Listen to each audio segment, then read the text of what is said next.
ইসলাম শিখিয়েছে শেষ নিঃশ্বাস পর্যন্ত তোমাকে লড়ে যেতে হবে। এই পৃথিবীতে কেউ কাউকে জায়গা করে দেয় না, জায়গা করে নিতে হবে। এই পৃথিবীটা, the life is not a bed of roses, এটা ফুল বিছানো কোনো ফুল সজ্জা নয়, এটা কণ্টকাকীর্ণ। কেউ আপনার স্পেস করে দিবে না, কেউ আপনাকে সুযোগ করে দিবে না, কেউ আপনার জায়গা করে দিবে না, বরং আপনি জায়গা করে নিলে টাইনা নিচে নামাবে। কথা বলেন। এজন্য কখনো অলসতাকে স্থান দেয়া যাবে। রসুল বাত্তালি দুঃখানু শয়তান, অলস মস্তিষ্ক শয়তানের আড্ডা। অলস যদি কেউ থাকে এটারে টেনে বেঁধে কাজে নামাবে, পারা যাবে? আল্লাহ তাআলা ততক্ষণ পর্যন্ত কোনো জাতির ভাগ্যের চাকার পরিবর্তন করে না যতক্ষণ পর্যন্ত ওই জাতি নিজে নিজের ভাগ্যের চাকার পরিবর্তন করতে না চায়। চিল্লা এখন ঠিক কিনা? আমরা আজকে অলসতাকে নো বলে যাবো এই মাহফিল থেকে। অলসতাকে আমরা কি বলবো? আওয়াজ করে বলতে হবে। অলসতাকে কি বলবো আমরা? মুমিনের জীবনে কোনো অলসতা নেই।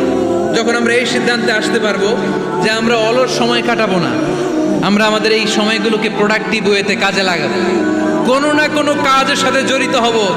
Never under estimate any job, whether it's big or small, বড় হোক বা ছোট হোক, কোনো কাজকে আমরা ছোট করে দেখব না।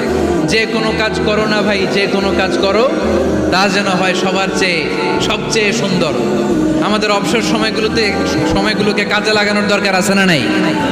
আমরা নিজেদেরকে কর্মঠ করে, কর্মজীবী হিসেবে, শ্রমজীবী হিসেবে নিজেদেরকে প্রতিষ্ঠিত করতে চাই। রাজি আছে মুসলমান? লক্ষ্মীপুরের যুবক ছেলেরা আওয়াজ করে বলো, পারা যাবে? লজ্জা কিসে? লজ্জা কিসে? এজন্য নিজের পায়ে দাঁড়াবো।